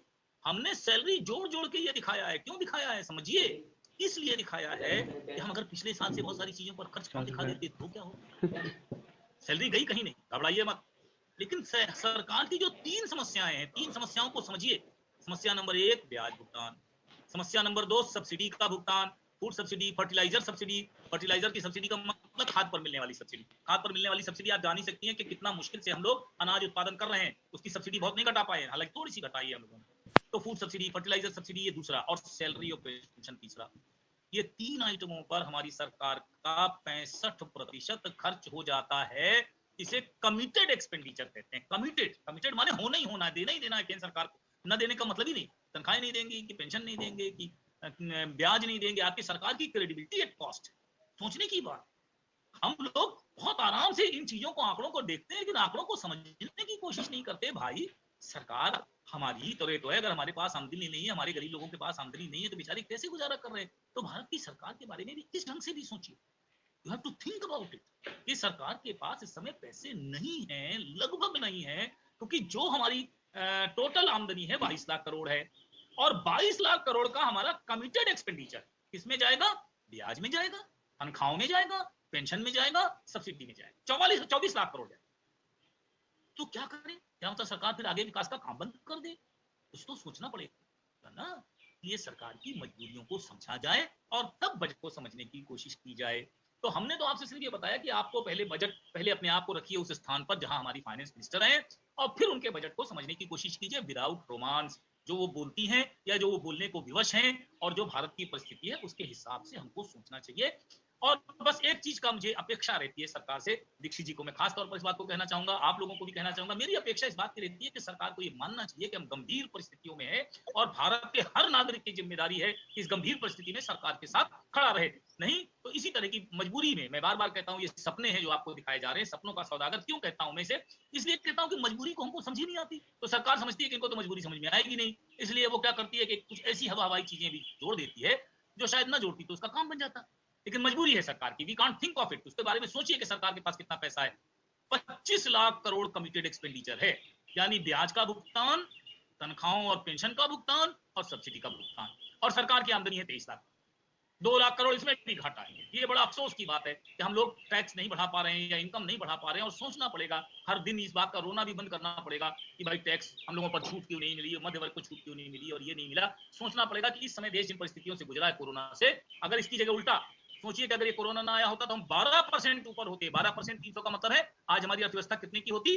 3,35,000 करोड़ की होती। अगर 3,35,000 करोड़ की होती तो हमारी आमदनी कितनी होती 9% से? 28 लाख करोड़। बस फर्क ये है ना कि किन्हीं परिस्थितियों में हम लोग बड़ी परेशानी में पड़ गए हैं। अब हम लोगों ने एक्सपेंडिचर को भी पढ़ लिया, जरा हम लोग इस बार के बजट के बारे में थोड़ा समझ लें, क्योंकि मैं जानता हूं सब बच्चे भागना शुरू कर देंगे थोड़ी देर बाद, इसलिए मैं चाहता हूं कि हम लोग थोड़ा इस साल के बजट के बारे में भी जानें। आगे नीचे आइए, ये तो मैंने आपको पढ़ने का तरीका बताया। ये फुलफिल्ड प्रॉमिसेस पर मैं अभी बात नहीं करूंगा थोड़ी देर, क्योंकि फिर ये एक अलग विषय हो जाएगा। और आगे चलिए तो मैं आपको बताऊं कि इस साल की सरकार की क्या योजनाएं हैं प्रेजेंट टू फ्यूचर। सरकार ने इस बार 4 विशेष बातें कही हैं। एक है पीएम गति शक्ति योजना, मैं बताऊंगा इसके बारे में। दूसरी है प्रोडक्टिविटी एनहांस्ड स्कीम, तीसरी है फाइनेंसिंग ऑफ इन्वेस्टमेंट, चौथी है इंक्लूसिव। ये 4 जो है प्रायोरिटीज बताई हमारी क्या कहते हैं मैडम निर्मला सीतारमण जी ने, और मैंने पहले बताया कि उनके पास पैसे नहीं थे तो मजबूरी में उन्हें किस पर खर्च करना है। 25 लाख करोड़ चला गया तो 14 लाख करोड़ में इन चारों योजनाओं के बारे में सोचना है। अब जरा हम लोग एक एक करके योजना लेते हैं। मैं आप नहीं भी बढ़ाएंगी तो भी मेरा काम चल जाएगा, समझने की कोशिश करिए। 2 इंपॉर्टेंट बातें हैं जिसको हम लोग समझना चाहिए बहुत मजबूरी में, और सबको समझना चाहिए। अभी हम गति शक्ति वैसे लिखा है, बच्चे पढ़ते रहे, समझने दीजिए, लेकिन मैं शुरू कर रहा हूं बल्कि कहीं तीसरी जगह से। कहां से शुरू कर रहा हूं? मैं शुरू कर रहा हूं कि सरकार ने एक बहुत अच्छा काम किया है, और वो है नंबर 3 पॉइंट पर पहले आ जाइए, अगले वाले पेज पे फिर इस पर लौट आएंगे। ये तो हमारा नंबर 3, हाँ ये बस ठीक है, वही बढ़िया करने चौथे पर इसी पर फाइनेंसिंग ऑफ इन्वेस्टमेंट। तीसरे पर ही चलिए, चौथा वाला तो बड़ा कठिन है, उसको तो मैं पढ़ाना मुश्किल से। हाँ बस इस जरा ध्यान से देखिए कि सरकार का क्वार्टरली एक्सपेंडिचर कैसे था। एकदम से लॉकडाउन पीरियड में उसे नीचे आना पड़ा, पूंजी योजनाओं पर खर्च नहीं कर पा रही थी। क्यों? खाना बांटना है, दवाइयां देनी है, वैक्सीन देना है। आप देखिए ना, बीच में 3-4 महीने बिल्कुल नीचे है। और मजे की बात, हम लोग इसको समझना क्यों नहीं चाहते? अब की बार मैडम ने जानती कितना पैसा रखा है? 15 लाख करोड़ में से आधे से ज्यादा इसी पर रखा है, 7.5 लाख करोड़। 7.5 लाख करोड़ एक बड़ी रकम होती है। क्यों रखा है? एक नया शब्द आया है, क्राउड इन। आज तक ऐसा शब्द सुना नहीं गया था, आप लोगों को सुनना चाहिए, क्राउड इन। प्राइवेट सेक्टर, हमारे देश की घरेलू बचत घटती चली जा रही है। पहले हम अपने पूरी आय का 32% बचाते थे, अब 28% बचा पा रहे हैं। तो अगर हम 28% बचा पा रहे हैं तो टोटल हमारी तो बचत घट गई, तो निवेश घट गया। निजी क्षेत्र निवेश कहां करता है? बस इसको तो समझना पड़ेगा देश की सरकार को भी और हर आदमी को भी। निजी क्षेत्र वहां खर्च करेगा जहां उसे लाभ की उम्मीद होगी। निजी क्षेत्र उन क्षेत्रों में बिल्कुल नहीं जाएगा जहां लाभ की उम्मीद नहीं होगी। सीधा एग्जांपल समझिए, अगर मान लीजिए हम कहें कि रेलवे स्टेशन और एयरपोर्ट निजी क्षेत्रों को बांट दिया जाए, गुड। बनारस कैंट का स्टेशन हर आदमी ले लेगा, क्यों? वहां पर कितने लोग रोज चढ़ते हैं? 5 लाख लोग रोज चढ़ते हैं, 10 लाख लोग रोज चढ़ते हैं, चाय पीते हैं, बिस्कुट खाते हैं, तो सारी दुकानें बड़ी महंगी महंगी उठा बेचेगा, प्लेटफॉर्म टिकट भी बढ़ा लेगा और कोई टिकट भी बढ़ा लेगा। लेकिन अगर आप सोचें कि यही कोई हंडिया का स्टेशन या कोई छोटा मोटा स्टेशन अगर सरकार बेचे तो उसको कोई खरीदेगा? कोई नहीं खरीदने वाला। वहां लोग चढ़ते ही नहीं, वहां उतरते ही नहीं, वहां चाय की बिक्री नहीं। निजी क्षेत्र वहीं आएगा बेटा जहां पर आमदनी की उम्मीद हो। एयरपोर्ट ठीक है, उसके लिए बहुत बढ़िया बात है, लेकिन वो छोटी मोटे रेलवे स्टेशन भारत में इतने सारे नहीं आएगा। 150-200 स्टेशनों में आ जाएगा, कानपुर, बनारस, लखनऊ, इलाहाबाद, यहाँ आ जाएगा। और यहाँ पर फिर क्या करेगा? नेक्स्ट भी आपसे पैसा लेगा, प्लेटफॉर्म टिकट बढ़ा देगा, बाकी चीजें बढ़ा देगा, अपोजिशन को मौका दे देगा।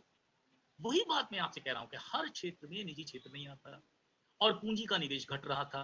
तो पहली दफे इतना बढ़िया काम किया गया है कि सरकार ने कहा है कि हम 7.5 लाख करोड़ खुद निवेश करें।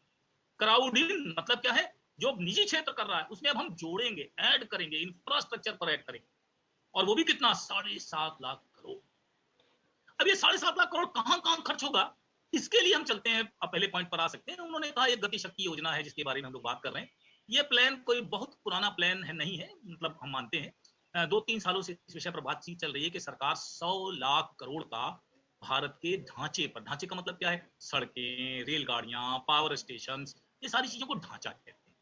और इसमें बहुत निवेश हो भी रहा है, बहुत ज्यादा निवेश हो रहा है। आप खुद ही सोचिए कि भारत में कितनी दिक्कतें थी। अब हम लोगों ने पर्वतमाला योजना चलाई है, पहले कभी नहीं चला पाए।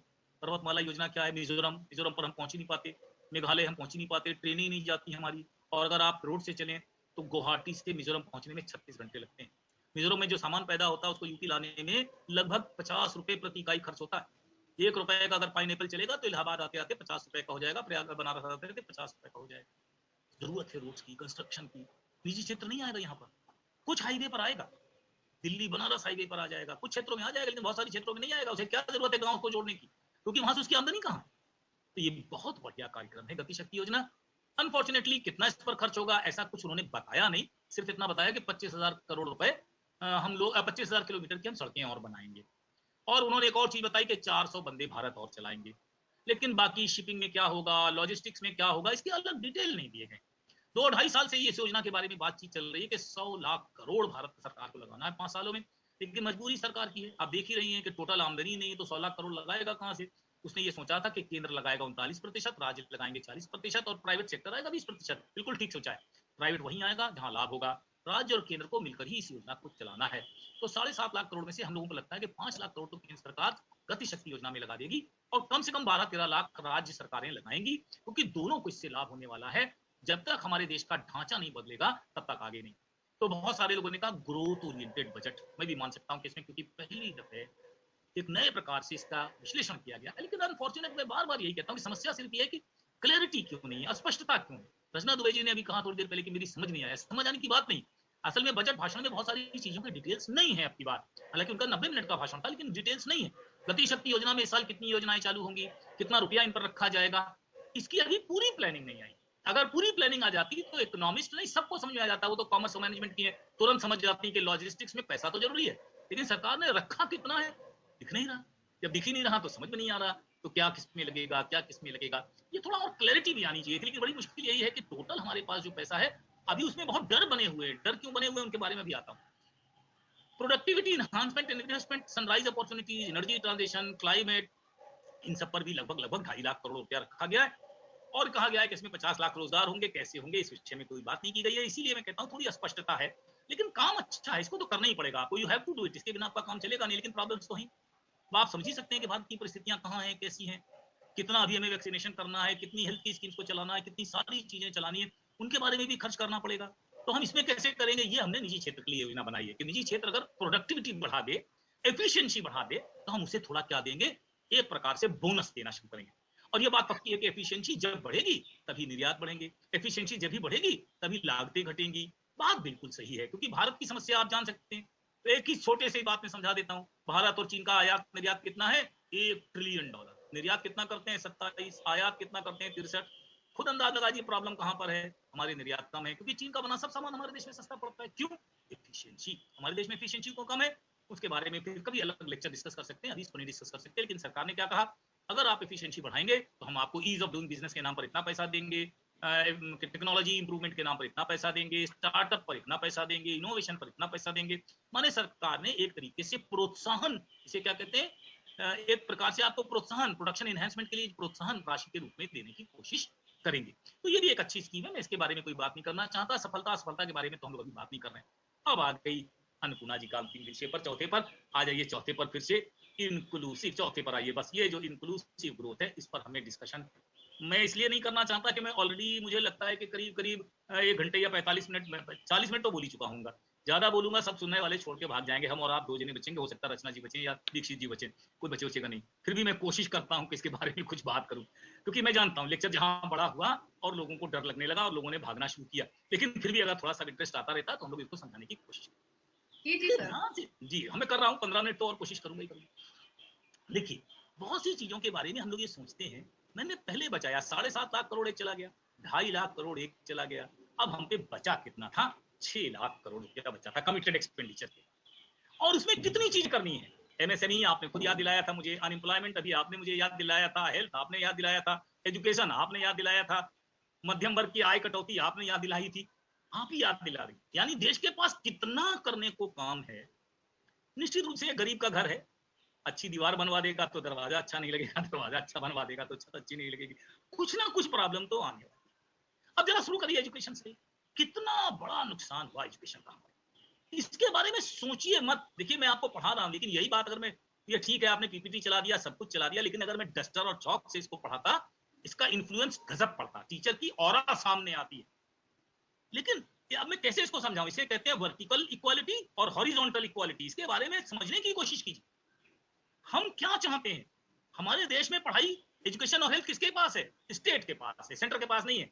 सेंटर को तो सिर्फ इसमें सपोर्ट करना है, और सेंटर ने बहुत पैसा रखा है, 80,000 करोड़ के करीब एजुकेशन में रखा है, और 80,000 के करीब हम लोगों ने करोड़ के करीब हेल्थ में भी रखा है। और ये टोटल बजट का 8% होता है जो एजुकेशन और हेल्थ पे होता है, बाकी राज्यों को खर्च करना पड़ता है।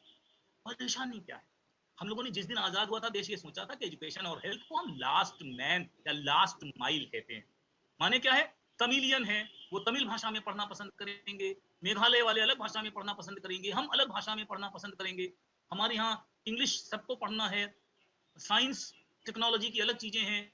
अब आप अंदाज लगा लीजिए, खुद ही आप जानती हैं, आप जिस कॉलेज में पढ़ती हैं वहीं पड़ोस में बीएचयू है, वहाँ 45 टीचर इकोनॉमिक्स को पढ़ाते हैं, आपके यहाँ 4 टीचर पढ़ाते हैं। कंपटीशन हो सकता है? नहीं हो सकता।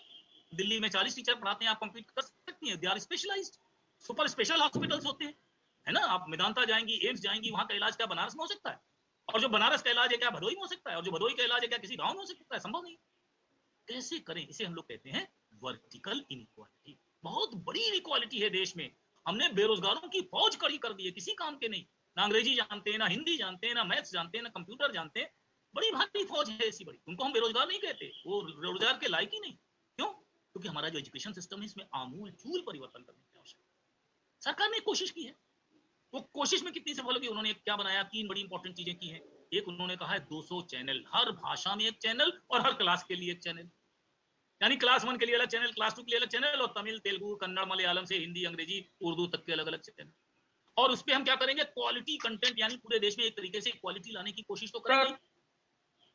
सर ऐसे में जो स्टेट 75% रिजर्वेशन दे रहे हैं लोकल को, वो तो लोकल के लिए हो जाएगा, फिर ये प्लान का क्या रह जाएगा? मतलब अन्नपूर्णा जी, हम लोग क्वेश्चंस को बाद में रख सकते हैं। मुझे नहीं मालूम किसने पूछा, मुझे बिल्कुल नहीं मालूम किसने पूछा, मैं नहीं देख पा रहा हूँ। क्वेश्चन पूछा है, हम लोग लास्ट में क्वेश्चंस लेंगे, क्वेश्चन आंसर सेशन के लिए टाइम रखेंगे। हम ये बता रहे सरकार ने क्या किया। अन्नपूर्णा, ये क्वेश्चन पूछा किसने, लेकिन किसने पूछा था?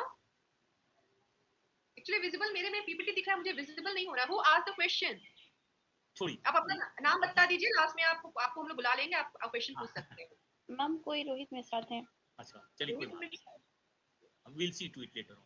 इसी तरह हमने कहा है कि डिजिटल यूनिवर्सिटी बनाएंगे। देखिए, ये बात तो सच है कि हम पूरे एजुकेशन सिस्टम में कितना आमूलचूल परिवर्तन कर सकते हैं। सोचिए कि सरकार के पास कितनी स्थितियां हैं, जैसे राज्य सरकार के पास ही आप चलिए आइए, उत्तर प्रदेश में आप हैं, मैं भी रहता हूँ, कितने स्कूल हैं प्राइमरी हमारे उत्तर प्रदेश में, गिनती आपको नहीं मालूम होगी। कितने जूनियर हाई स्कूल हैं, गिनती नहीं मालूम होगी। यूनिवर्सिटीज और डीम्ड यूनिवर्सिटीज की गिनती शायद मालूम हो, 200 से ऊपर है। इन सबको मदद करना, और कौन सी मदद, इनकी बिल्डिंग भी चाहिए, इनको रिपेयर भी चाहिए, इनको बाकी सारी चीजें भी चाहिए।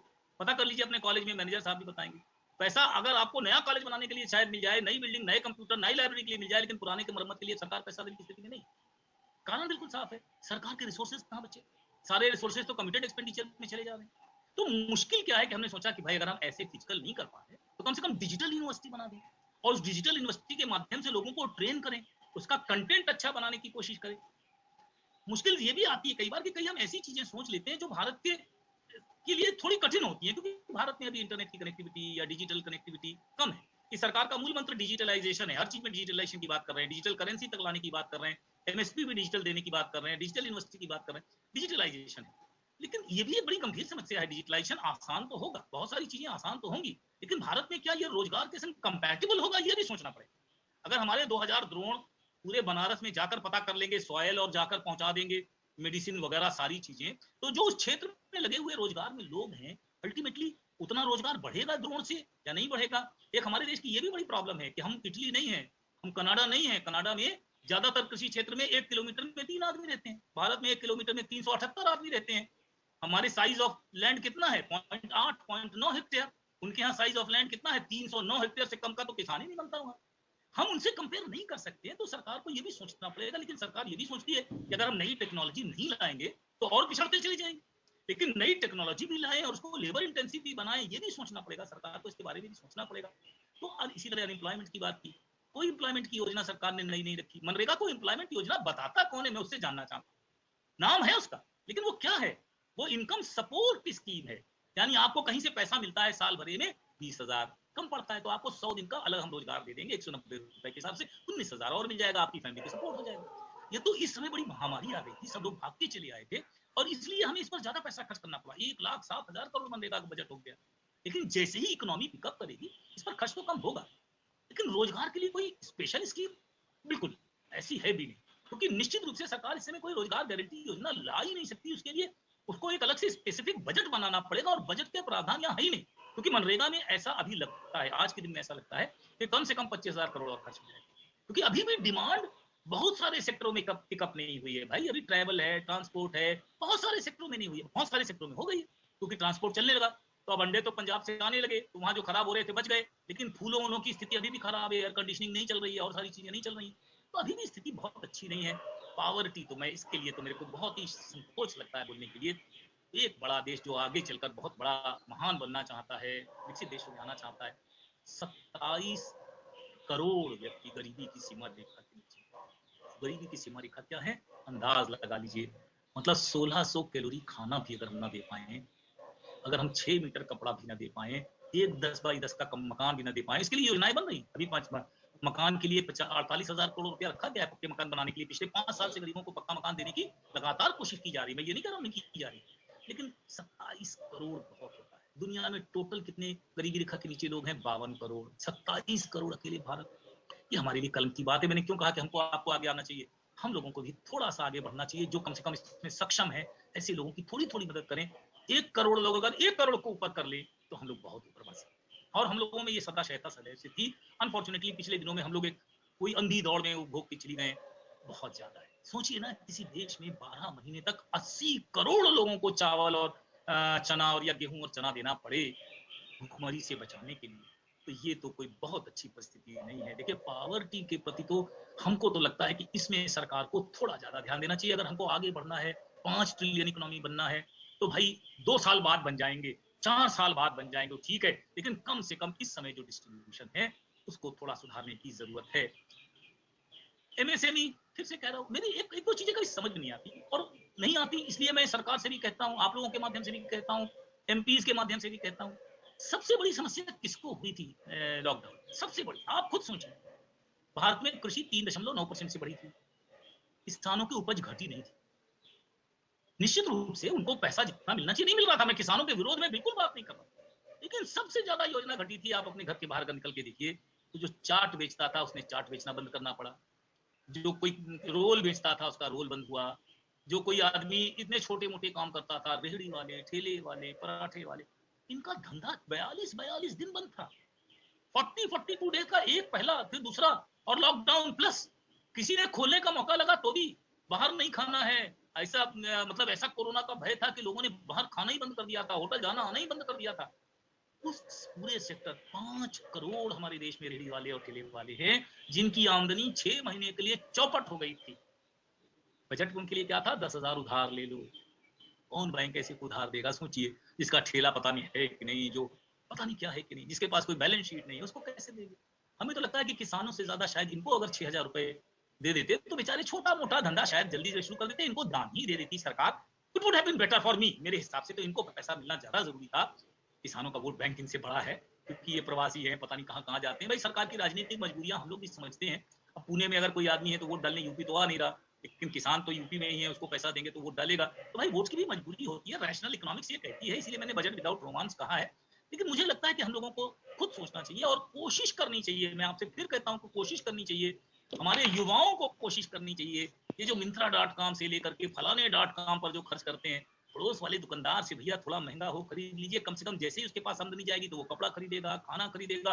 देश में प्रोडक्शन बढ़ने से इनकम बढ़ेगी, रोजगार बढ़ने से इनकम बढ़ेगी। सोचो, आपकी भी जिम्मेदारी है देश के प्रति, केवल सरकार की जिम्मेदारी नहीं है, केवल सरकार के भरोसे नहीं बैठा जाता। You and we are also responsible. अगर हम 5 करोड़ लोग हैं ऐसे जिनके पास बहुत पैसा है, अगर हम इन लोग कुछ भी मदद करेंगे छोटे छोटे लोगों की, तो 5 करोड़ रैली वालों को तो हम संभाल सकते हैं। एमएसएमई कितनी चीजों के बारे में बताऊं, 2 लाख एमएसएमई बंद हुई हैं। 2 लाख एमएसएमई बंद होने का मतलब है 1 करोड़ 70 लाख लोग बेरोजगार हुए हैं। यार इन्हें बैड शेप सरकार को और आपको और हमको मानना चाहिए कि ये जो बजट है ऐसी चुनौतीपूर्ण परिस्थितियों में रखा गया था कि मैं आपसे इसके बारे में बताने की कोशिश नहीं कर पा रहा हूँ, हिम्मत नहीं जुटा पाता हूँ कई बार बजट के बारे में। तो ये जो चारों स्कीम है, स्कीम कोई खराब, मैं बार बार कहता हूँ, सरकार जो सोच के बनाती है, ऐसा नहीं कि कोई भी सरकार इतनी मूर्ख नहीं होती, उसे वोट भी चाहिए, उसे लोगों का कल्याण भी करना है। नहीं करेंगे तो लोग उसको भगा देंगे अगली। तो कल्याणकारी योजनाएं बनाती है, लेकिन उनकी परिस्थितियों पर भी हमको ध्यान देना चाहिए। एक और है पेज इसके आगे, चाहे तो वो भी देख लीजिए कि किस किस मिनिस्ट्री को कितना बजट दिया गया है। ये तो अनएम्प्लॉयमेंट रेट है, इसके बारे में बेकार है बात करना, क्योंकि 2022 में अनएम्प्लॉयमेंट रेट जो है 657 है। हमारे देश में 49 करोड़ हमारा लेबर फोर्स है, और लेबर फोर्स का करीब करीब 6.5% पानी, मैंने पहले बताया 3 करोड़ 70 लाख बेरोजगार हो गए हैं, और इनके रोजगार बढ़ने की भी संभावना नहीं है। लेकिन एवरेज तक पहुंच जाए, एवरेज हमारा चलता है 3.5%। अगर एक साल में हम वहां पहुंच जाएंगे तो हमें बहुत लाभ मिलने की उम्मीद है। अगर हम किसी तरह रोजगार बढ़ा सकें, रोजगार बढ़ाने का पॉजिटिव तरीका क्या होगा सोचना पड़ेगा। उधार लेकर रोजगार बढ़ाने के लिए एमएसएमई अभी तो तैयार नहीं है। मैं इस विषय पर बोलना नहीं चाहता, लेकिन हालत यह है कि बैंकों के पास भारी नकदी पड़ी हुई है, उधार लेने कोई नहीं आ रहा है, वो सारा पैसा रिजर्व बैंक में उल्टा जमा कर रहे हैं। रिवर्स रेपो में इतना पैसा जमा किया गया है कि रिजर्व बैंक बड़ा परेशान है कि इसका क्या किया जाए। That is a very big problem. Monetary policy committee आजकल परसों बैठी हुई है, सब लोग इकोनॉमिक्स के स्टूडेंट नहीं होते हैं, इसलिए उनके बारे में भी हम लोग बात नहीं करेंगे। अंतिम पेज पे आ जाइएगा तो इसके बाद एक और पेज है, 2 पेज और हैं बल्कि, ये आपको दिख जाएगा कि किसमें कितना कितना हम लोगों ने पैसा खर्च किया है। तो आपको अंदाज लग जाएगा कि रिवाइज्ड एस्टीमेट से कई चीजों में हमारा खर्च कम कर दिया है हम लोगों ने। जैसे हम लोगों ने रूरल डेवलपमेंट पर कम खर्च कर दिया 11%, जैसे हम लोगों ने कंज्यूमर अफेयर और पब्लिक डिस्ट्रीब्यूशन पे कम किया। मैंने आपको बताया, हमें लगता नहीं कि सरकार ये सोचती है कि आगे भी 80 करोड़ लोगों को अनाज देना पड़ेगा, इसलिए उस पर भी हम लोगों ने थोड़ा सा कम करने की कोशिश की है। ट्रांसपोर्ट हाईवेज पे तो क्योंकि गति शक्तिमान योजना है, बहुत खर्च किया गया है, रेलवेज पे भी बढ़ाया गया है। केमिकल एंड फर्टिलाइजर, मैंने बताया फर्टिलाइजर सब्सिडी हमने कम कर दी है, इसलिए उस पर भी बहुत ज्यादा है। कम्युनिकेशन 93% बढ़ा है, कारण भी बिल्कुल साफ है, इसमें तो कोई सोचने की बात ही नहीं है। डिजिटलाइजेशन अगर हमें पूरा करना है तो इसके बारे में तो सोचना ही पड़ेगा। जल शक्ति भी बढ़ा है, हर घर नल योजना चालू करेंगे तो वो भी बढ़ेगा ही बढ़ेगा। लेकिन टोटल देखें तो पिछली साल से कितना बढ़ा है, 4.6%। इन्फ्लेशन कितना बढ़ा है, 5%। टोटल देखें तो पहले से कम है, क्योंकि अगर 6% इन्फ्लेशन है और 4.8% नॉमिनल खर्चा बढ़ा, माने हमने 100 का आपको 5 रुपया ब्याज दिया और सब चीजें 6 रुपया महंगी कर दी, तो आपकी टोटल आमदनी 100 की जगह कितनी हो गई, 99। तो सरकार की मजबूरियों को समझते हुए इसके बारे में छोड़ दिया जाए। कुछ और बातें कही है, एक पेज और है, लेकिन मैं सोचता हूँ उसको मैं, हाँ ये ऐसे इशू हैं जिनके बारे में बात की गई है, digital banking, e passport, digital currency, 5G spectrum. मुझे लगता है कि मुझे रोकना इसलिए चाहिए क्योंकि मुझे लगभग 1.25 घंटे बोलते हुआ हो रहा है, या 1 घंटे बोलते हुए, और आप लोगों को थोड़ा बोलने का मौका दिया जाए और उनकी भी भड़ास निकले, उनके दिल के अंदर का भी तेजाब निकलेगा तो ज्यादा अच्छा रहेगा। स्टिल आई एम हियर, मैं अभी आपके संग हूँ। आप लोगों को अगर कोई क्वेश्चन वगैरह पूछना हो या कोई चीज समझ में ना आई हो, मेरी तरफ से फिलहाल अपनी वाणी को मैं विराम देता हूँ। Thank you so much for listening to me. सुनने वालों का बहुत बहुत धन्यवाद। एजुकेशन पे कितना बजट में, एजुकेशन के बारे में क्या बोल रहे हैं? अभी लास्ट आपने देखा, मैं फिर से दिखा देता, दो पीछे चली जाइए। वैसे एजुकेशन पर 1 लाख, हाँ दो पीछे चली जाइए, अगर नहीं जाती तो मैं बता देता हूँ, मेरे हाथ में है, I can also show it. Yes sir, I am showing. एक पीछे जाइए, बस एक, हाँ देख लीजिए, एजुकेशन पर लिखा हुआ है 88,002। पिछली साल कितना खर्च, सॉरी लिखा हुआ, सॉरी एजुकेशन पर है 1,04,000 करोड़। पिछली साल कितना था, हम लोगों ने रिवाइज्ड एस्टीमेट घटा दिया था, लेकिन रखा था 93,224। हम लोगों ने 18.5% बढ़ाया है, लेकिन 1,04,000 करोड़ में से 54,000 करोड़ जो है वो जा रहा है डिजिटल यूनिवर्सिटी और नए चैनल खोलने में और कंटेंट राइटिंग में, और बाकी 50 या 54,000 करोड़ रुपया जा रहा है वैसे एजुकेशन के बढ़ावे के लिए, यानी पुराने स्कूलों में और बाकी चीजों में इसके ऊपर खर्च किया जा रहा है। तो ये तो आप इसको रोके रख सकती हैं, ताकि किसी आदमी को सवाल पूछना हो तो पूछता रहेगा। इट्स वेरी इजी, क्योंकि मैंने अलग अलग चीजों को रखा है। हालांकि I could have made many more tables, लेकिन आंकड़े ज्यादा रखने से जितने आंकड़े बढ़ाइए उतने दर्शक कम होते हैं। This is what we have learned. तो मैं उसी हिसाब से आंकड़े कम करके ज्यादा बोल रहा था। Anybody, thank you so much. फिर से जो भी सवाल जिसको भी कुछ करना हो कर सकता है। Now the platform is open for question answer session. If you are having doubts, कुछ वैसे तो सर ने इतने सरलता से इतने अद्भुत शब्दों में व्यक्त किया है कि हम सारी चीजें हम सभी को समझ में आ गई हैं। फिर भी यदि आपको कुछ संशय है, कुछ पूछना चाहते हैं, तो सर से आप पूछ सकते हैं। अपना नाम बताइए और क्वेश्चन आप पूछ सकते हैं। Good evening. यस मैम, मेरा नाम सुप्रिया कुमारी है, AMPGC से M.Com कर रही हूँ मैम मैं अभी। मैम, जैसे बजट आने से पहले जब मैं एक्सपेक्ट कर रही थी, तो जैसे मेरे और मेरे फादर की चर्चा हो रही थी, तो हमारा डिस्कशन ये था कि जो ATC डिडक्शन का जो अमाउंट है वो 1,50,000 से थोड़ा सा इंक्रीज किया जाएगा। तो हालांकि ऐसा हुआ नहीं जब बजट आया। तो सर, मेरा सवाल क्या, मेरा क्वेश्चन बस यही है कि ये क्यों इंक्रीज नहीं किया, मतलब क्या सोच के गवर्नमेंट ने इसको इंक्रीज नहीं किया, इसके पीछे उसका क्या रीजन हो सकता है, और अगर इंक्रीज नहीं किया तो क्या उसने सही किया या गलत किया, बस मैं इस चीज को समझना चाह रही हूँ। आप एमकॉम की स्टूडेंट हैं, इसलिए टैक्सेस के बारे में जानती होंगी थोड़ा बहुत, कम से कम, ऐसा मैं मान के चलता हूँ। Yes sir. Very good. सरकार ने इनकम टैक्स की 2 स्कीमें जारी की हैं। एक ओल्ड स्कीम है जिसमें आपको 80C के डिडक्शंस मिलते हैं, 80C भी मिलता है, 80CC भी मिलता है, 80G भी मिलता है, 80GH भी मिलता है, बहुत सारे मिलते हैं। और एक नई स्कीम है जिसमें अगर आप कोई कागज ना दिखाएं तो भी आपको 1.5 लाख रुपए का स्टैंडर्ड डिडक्शन मिलता है। राइट? इतना जानती है ना, आपके नहीं जानती? Yes sir, yes sir. सरकार ये चाहती है बहुत क्लियर कि सब लोग इसमें आ जाएं, पुरानी स्कीम छोड़ दें। तो अगर पुरानी स्कीम में उन्होंने 80C का डिडक्शन बढ़ा दिया तो लोग कौन सी स्कीम ऑप्ट करेंगे? पुरानी।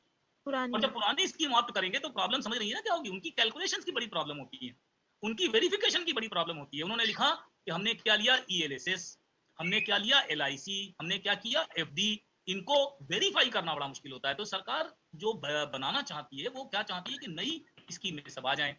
तो अगर पुरानी स्कीम को 80C को जरा सा भी बढ़ाएंगे, 80CC को बढ़ाएंगे, 80G को बढ़ाएंगे, 80H को बढ़ाएंगे, तो सब लोग पुरानी स्कीम में जाने की कोशिश करेंगे।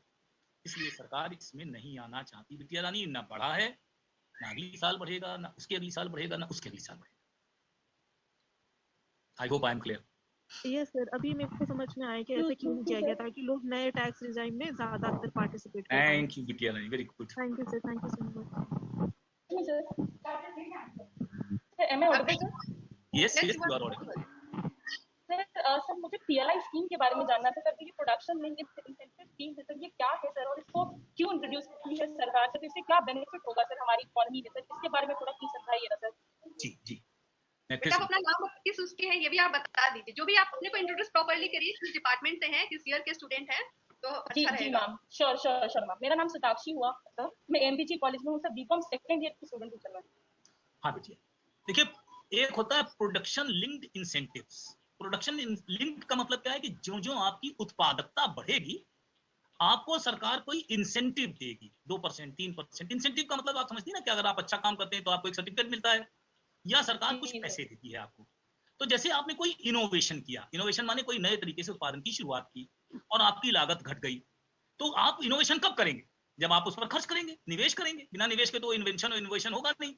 तो जब आप खर्च करेंगे और इनोवेशन करके देश को लाभ पहुंचाएंगे, लागतों को कम करेंगे, तो सरकार क्या करती है, आपको कुछ 2% या 3% टोटल टर्नओवर का आपको पैसा दे देगी। अगर आप कोई नया स्टार्टअप करेंगे, कोई नई इनोवेटिव स्कीम चलाएंगे, या कोई पुरानी तकनीक को नई तकनीक में बदलेंगे, लर्निंग बाय डूइंग, कोई भी तरीके से उत्पादकता बढ़ाना, एफिशिएंसी बढ़ाना, कोई भी काम आप जब करेंगे तो निश्चित रूप से जान लीजिए कि सरकार आपको थोड़ा इंसेंटिव देना चाहती है ताकि आप नए काम को ज्यादा तेजी से बढ़ाएं। कारण क्या है ये भी बिल्कुल समझ लीजिए।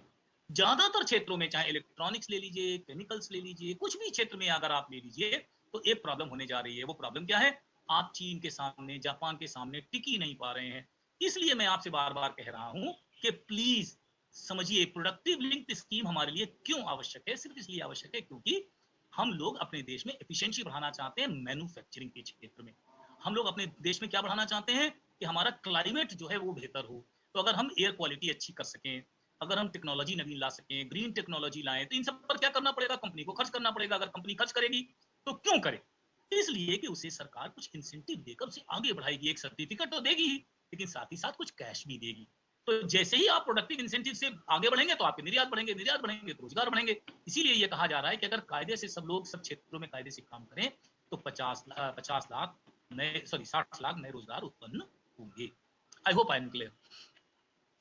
Yes sir. Excuse me sir, एक छोटी सी और बात पूछनी थी सर आपसे। Sir am I audible sir? हाँ, मुझे तो ऑडिबल हैं आप। ऑडिबल। जी सर मुझे ना ग्रीन बॉन्ड्स के बारे में भी समझना था सर। हमारी निर्मला सीतारमण ने अपने बजट स्पीच में ग्रीन बॉन्ड्स के बारे में बहुत कुछ बताया था सर, तो वो मेरे समझ के परे है सर। ग्रीन बॉन्ड्स क्या है सर और किस तरीके से ऑपरेट होगी इकोनॉमी में हमारे सर, तो इसके बारे में प्लीज थोड़ा समझाइएगा सर। ठीक, बहुत मुश्किल चीज नहीं है। पहले आप जानती हैं बॉन्ड क्या होता है? बॉन्ड एक प्रकार का प्रॉमिसरी नोट होता है, शपथ पत्र होता है कि मैंने इस आदमी से 10 लाख रुपए लिए, मैं इसको इतने ब्याज सहित इतने दिनों बाद वापस करूं।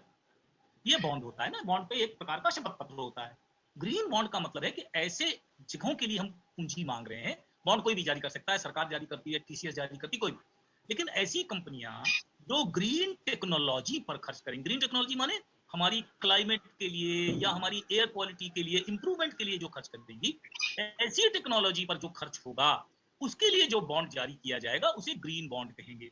दुनिया में देखिए, ये जो क्लाइमेट है, एटमॉस्फेयर है, ये पूरी दुनिया का एक ही होता है। ऐसा नहीं हो सकता कि आप पराली जलाएं पंजाब में तो दिल्ली इफेक्टेड नहीं होगा या बनारस इफेक्टेड नहीं होगा, यहाँ तक कि पाकिस्तान भी इफेक्टेड होगा। तो हम पूरी दुनिया में क्या चाहते हैं कि जिन लोगों के पास पैसा है, लगा दो मम्मी। तो हम लोग क्या चाहते हैं कि पूरी दुनिया से ऐसे बॉन्ड जारी करें तो वो लोग कम ब्याज पर निवेश करने को तैयार हो जाएंगे, जिससे कि पूरी दुनिया की क्लाइमेट इंप्रूव करे। तो ऐसी टेक्नोलॉजी से क्या कहेंगे? ग्रीन टेक्नोलॉजी, फिल्टर लगाना या धुआं कम कर पाना या जो भी कम कर पाना, ग्रीन बेल्ट लगाना, इनके ऊपर जो निवेश होगा उसे हम कहेंगे ग्रीन इन्वेस्टमेंट। और इस ग्रीन इन्वेस्टमेंट के लिए बॉन्ड जारी किए गए हैं ताकि भारतीय और विदेशी थोड़ा कम ब्याज दर पर निवेश करने को तैयार हो जाएं, जिससे कि पूरे भविष्य, दुनिया का भविष्य सुरक्षित किया जा सके। तो ग्रीन बॉन्ड आजकल बहुत लोकप्रिय हो रहे हैं, कई देशों में जारी हुए हैं, और वो सिर्फ ऐसी जगहों पर होते हैं जहां ग्रीन टेक्नोलॉजी में इन्वेस्टमेंट किया जाता है। Hope I am clear. Yes sir. Another question sir. Another question. Sir प्रणाम। रोहित मिश्रा सर प्रणाम। Yes Rohit ji, introduce yourself and ask question. Allahabad university 3rd year sir. बोलिए रोहित जी। सर हम ये जानना चाहते हैं कि जो ये डिजिटल यूनिवर्सिटीज चलाई जा रही हैं और कई लैंग्वेज में चलाई जा रही हैं, दूसरे स्टेट में अलग लैंग्वेज है या दूसरे स्टेट में अलग अलग लैंग्वेज की भी पढ़ाई होगी, लेकिन जो स्टेट की गवर्नमेंट्स हैं वो कंपनीज से डील अप करके 75% लोकल को जब एम्प्लॉयमेंट देंगी, तो ऐसे उस लैंग्वेज को जानने के बाद प्रॉफिट आउटकम क्या होगा? जब 75% जॉब्स जो है सिक्योर हो जाएंगे लोकल के लिए, तो ऐसे में उन लैंग्वेज को स्टडी करके हमारा क्या प्रॉफिट होगा? हाँ, यही आपने शायद बीच में भी पूछा था रोहित जी। प्रश्न को पहले 2 भागों में अलग अलग बांटिए। एक प्रश्न है कि 1 क्लास से 12 क्लास तक अलग अलग भाषाओं में अलग अलग क्लास के लिए 200 चैनल, 16 भाषाएं, 12 क्लास, हर एक के लिए तेलुगु चैनल अलग, मलयालम चैनल अलग, बाकी चैनल अलग, बराबर। ये कहाँ तक के लिए है? इंटरमीडिएट तक के लिए है, हायर एजुकेशन से इसका कोई संबंध नहीं। नंबर 2, हम लोग ये चाहते हैं कि भारत के लोग भारत में ही नहीं रही, पूरी दुनिया में रहें। तो इंटरनेशनल क्वालिटी की एजुकेशन देने के लिए एक डिजिटल यूनिवर्सिटी जो कि बीए और एमए के लिए होगी, उसके बारे में बात कर रहे हैं। तीसरी बात, ये जो आप कह रहे हैं लोकल रिजर्वेशन, ये जो लोकल रिजर्वेशन है ये बिल्कुल एक अलग चीज है। ये राज्य सरकारें लागू करना चाहती हैं। ये मैं इसलिए नहीं कह रहा हूं आपसे कि असहमत हूं या सहमत हूं, क्योंकि बहुत सारी सरकारें ऐसा करना चाहती हैं। ये हमारा ध्यान अनएम्प्लॉयमेंट से हटाने के लिए है। कैसे है वो आप समझ लीजिए। जैसे देश में रोज हंगामा मचाया जा रहा है कि केंद्र सरकार के पास 8,72,000 पद खाली हैं। अगर हम सारे राज्यों को जोड़ दें तो लगभग 22 लाख पद खाली है और लगभग 1,24,00,000 पढ़े लिखे बेरोजगार, शिक्षित बेरोजगार। किसी तरीके से बांटिए, सबको रोजगार नहीं मिलेगा। आज की हालत यह है कि एक डॉक्टर, एमबीबीएस डॉक्टर कहीं खाली होता है सरकारी नौकरी पर तो 23 एप्लीकेशनें हैं, एक इंजीनियर के लिए 48 एप्लीकेशनें हैं। यानी हमारे पास एप्लीकेंट्स बहुत हैं। अभी हम लोगों ने देखा था कि कुल 76,000 पदों के लिए 1 करोड़ से ज्यादा लोगों ने एप्लीकेशन डाल दी। तो हम क्या कर रहे हैं, हम ये सेटिस्फेक्शन करने की कोशिश कर रहे हैं लोगों के सामने, या प्रदर्शित करने की कोशिश कर रहे हैं कि हमारी सरकार हमारे क्षेत्र के लोगों को प्राथमिकता देगी, बाहर के लोगों को नहीं देगी। वैसे इसका एक फायदा भी होता है। जैसे उदाहरण के लिए उत्तर प्रदेश का कोई आदमी अगर मिजोरम चला जाए, मेघालय चला जाए, तमिलनाडु चला जाए, वहां की लोकल लैंग्वेज से अगर बात नहीं कर सकता है तो निश्चित रूप से जान लीजिए कि वहां की समस्याओं को समझने में उसको कठिनाई होती है। तो ये अलग अलग समस्याओं को एक साथ जोड़िए मत, प्लीज इनको जोड़िए मत। अलग अलग चीजें हैं, वो अलग है, वो अलग है, वो अलग है। और ये जो दिया जा रहा है वो भी आप जान रहे हैं क्यों दिया जा रहा है। हम ये दिखलाना चाहते हैं क्योंकि राजनीतिक स्तर पर भी हमें काम करना होता है कि हम अपने क्षेत्र के लोगों को प्राथमिकता दे रहे हैं। यानी आप हमें वोट दीजिए, बिल्कुल आसपास की बात है, आमने सामने गिव एंड टेक, क्यों प्रो क्यों। चलिए Sir, So ma'am, there good is evening. Ma'am, Sir, may I? Ma'am, Sir, can I may I? ask question? one by one. Priya Razak. Yes. Okay, ma'am. My name Priya Rajak from AMPGC. I'm BA second year. My question is that, sir, can you explain what is cryptocurrency? And now in budget session, told that 30% tax mandatory. So, sir, can you explain what is cryptocurrency and what's impact benefit and what is negative impact also? Annapurna ji, crypto currency पर तो पूरा एक lecture देना पड़ता है। Yes, sir. बेचारे कैसे समझेंगे, that's a difficult thing. Sir, not possible to include all the things, all the aspects. क्योंकि क्रिप्टो करेंसी अपने में ही बहुत व्यापक है, उसको मतलब मैं उसको अगर मैं बहुत छोटी भाषा में समझाने की कोशिश करूं तो भी 5 मिनट लगेगा। धैर्य से सुनने की हिम्मत करिएगा, मैं बस यही कह सकता हूं।